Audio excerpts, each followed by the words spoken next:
just dropped off London Overground at the Swedenborg Institute here in Bloomsbury, where London Overground is screening on Saturday 26th of November along with the new film by Andrew Cotting called Edith. Come along if you're watching this between now and Saturday. Also just picked up this great book by Ian Sinclair, Swimming to Heaven, The Lost Rivers of London, published by the Swedenborg Society. They've got some great stuff in their bookshop. So central London around St. Giles, Holborn, Soho, Tottenham Court Road is going through enormous change at the moment. You can see all this building work and scaffolding. So I just want to have a little wander around down Denmark Street and see what's going on. This is New Oxford Street. I wonder what monstrosity is going to rise there. It really is scaffolding just about everywhere you look. Buildings either being knocked down or renovated, rebuilt. Central London is being remodelled.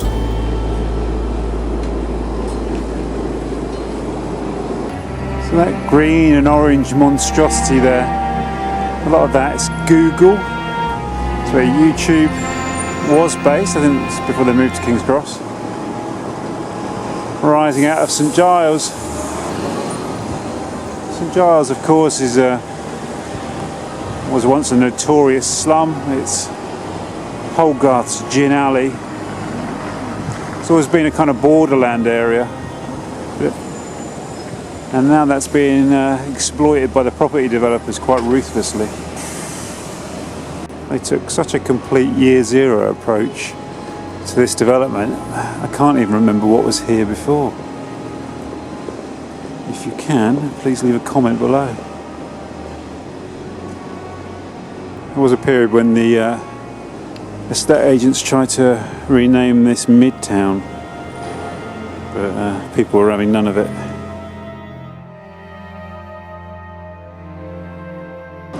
The Angel Pub. It's a glorious old boozer. Highly recommend it. So I think this is part of a redevelopment of Centre Point Tower, which was one of London's most famous kind of property, white elephants. Empty most of the time. And in case you didn't already guess, there's going to be 82 luxury apartments and a new retail and restaurant destination. Just what London needs.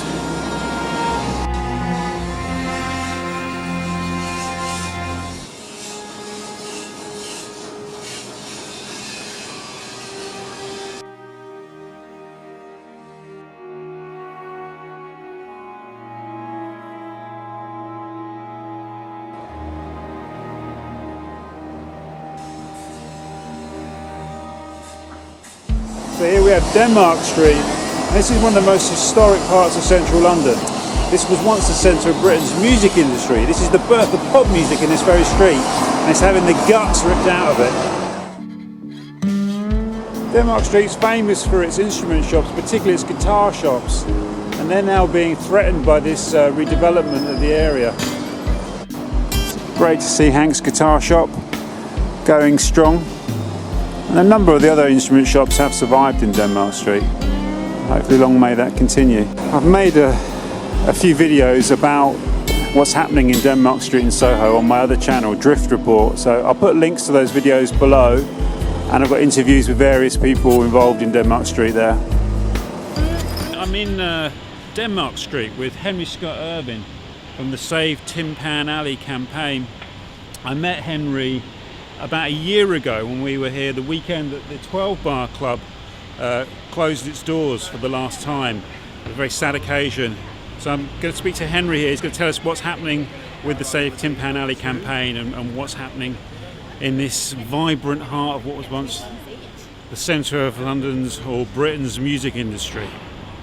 This was entirely music based until these landlords came in, who are also the developers. They've moved all the people above on the north side out. They've all vacated. So we need to continue to encourage, when Crossrail opens in 2018, music business to move back in.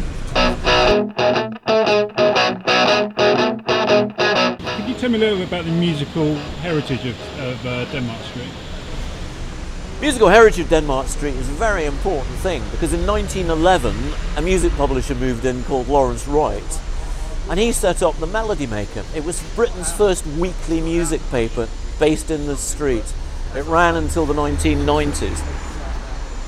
It was also the home of British music publishers. Every single building in this street was a music publisher right through till 1992.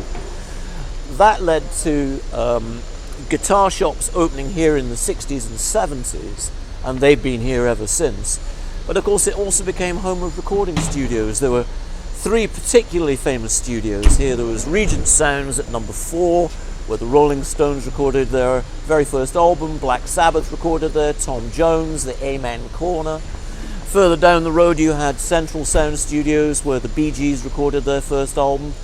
And on this side a lot of the publishers had their own studios. So you had Heath Prowse Music had their own studios, Denmark Street Studios, Tin Pan Alley Studios. So you know, it was a home of recording studios too. A thriving hub of music. And this is what we really do want to continue to protect. It isn't just about the guitar shops. Henry, what is the state of play in Denmark Street now? Well, we're here in a slightly blighted Denmark Street. It's 18 months since we started the Save Denmark Street campaign, and businesses appear to be intact because we've set up an agreement with Camden Council that protects the shops.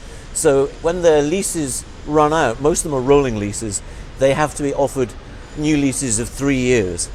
But of course the problem we have here is, can they afford to stay? And the landlords say they want to protect music in the street, but they seem to want it both ways.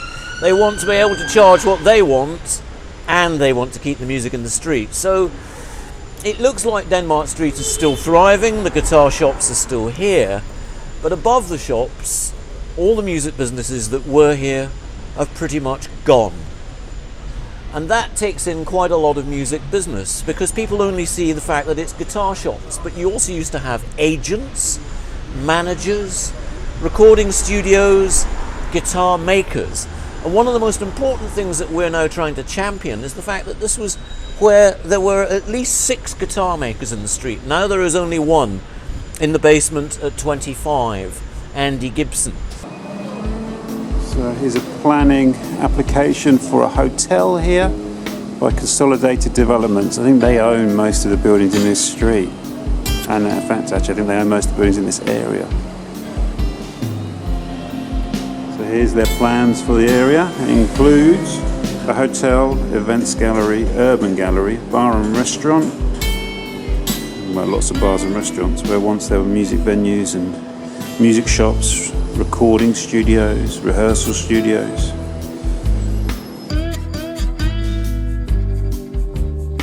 And this used to be the 12 Bar Club, which was a favourite venue for up and coming musicians.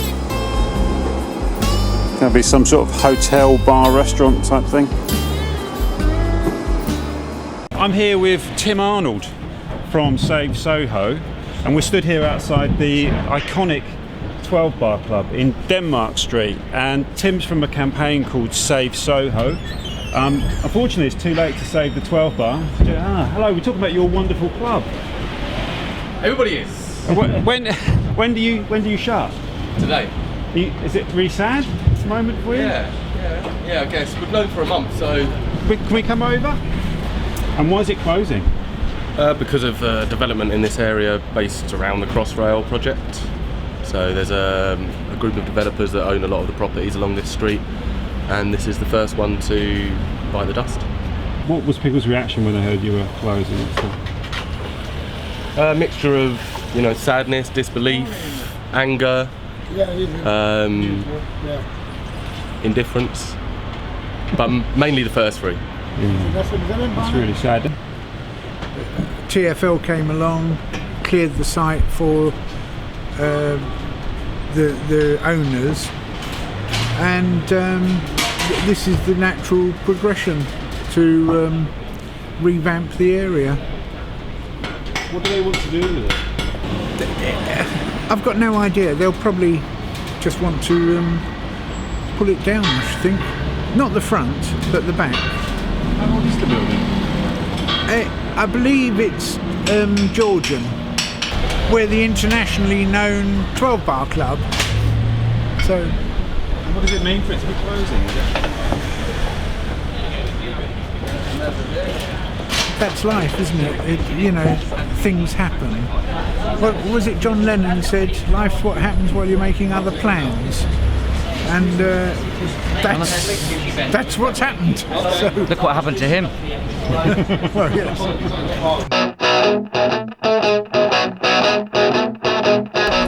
So we're here outside number 26 Denmark Street, and this was the former 12 Bar Club, with the famous forge at the back, which was its stage, and that was where horses used to come and be shoed back from the 17th century onwards.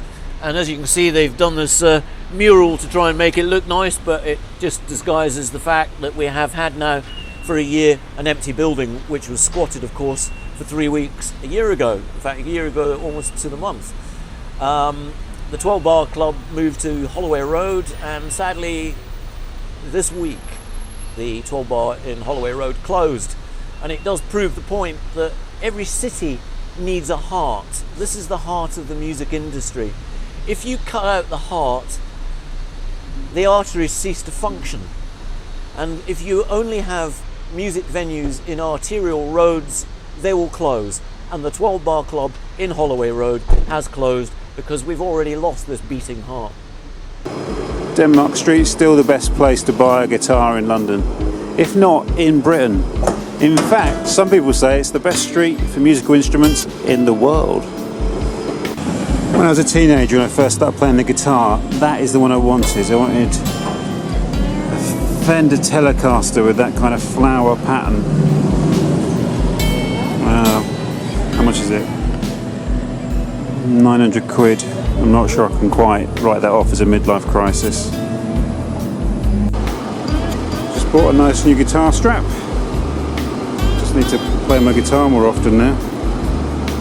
And one of those buildings up here is where the Sex Pistols lived and rehearsed. And there's some graffiti that they did, which I think has just now been listed because the building's under threat, been turned into some ghastly hotel or trendy restaurant. My name's Andrew Ellis, and I used to work in Denmark Street at number 6 for a sleeve design agency called Hypnosis, who did all the famous sleeves of Pink Floyd and Led Zeppelin and Paul McCartney. They were the guys that floated the pig over Battersea Power Station and designed Dark Side of the Moon and did all sorts of amazing creative work here. And that was back in the day, sort of 1979, 1980, 81, when the Sex Pistols used to rehearse behind our studio.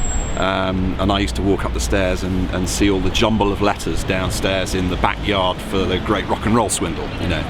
And then Glenn Matlock lived upstairs, in the flat upstairs, which is why the band were always rehearsing around the back and going up and down the stairs. But, you know, we had Peter Gabriel, Paul McCartney, all the constituent elements of Led Zeppelin, all coming in and out of number 6, with Zeno's Greek bookshop underneath, back in the day. So over there was the Astoria. That was one of London's great live music venues. I saw the Mission there in 1988. That would have been on one of my first kind of trips to London on my own. I think it probably was when I was like 17 years old, 16, 17 years old. I came up here to see the Mission in that venue. It was an amazing gig. I saw some great gigs in that venue. And now it's just a bare patch of land. I don't know what they're going to do there now. I think it's something to do with Crossrail. And this is the primary culprit, Crossrail, which is really ripping the guts out of London as it ploughs its way across the city. And this was the Astoria. So there was a sort of modernist, brutalist fountain there where that white hoarding is. It was a bit of a landmark, and that's where I waited for my mates on that first trip to the Astoria in 1988. It's where lots of people used to hang out before gigs. That fountain there adorned with goths and punks and grebos. That's the back of Denmark Street. Some of those buildings are Georgian. Some parts of those buildings are even older, I'm told. And you can see there's a danger they're going to be undermined by the work that's going on here.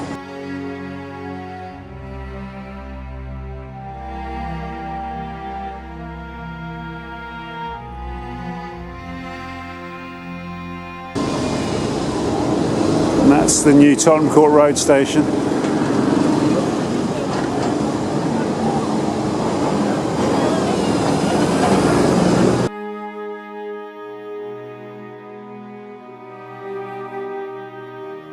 Central London's been really radically reshaped at the moment, and I fear it's becoming a much more kind of bland and sterile environment than it once was. Let's hope I'm wrong, eh?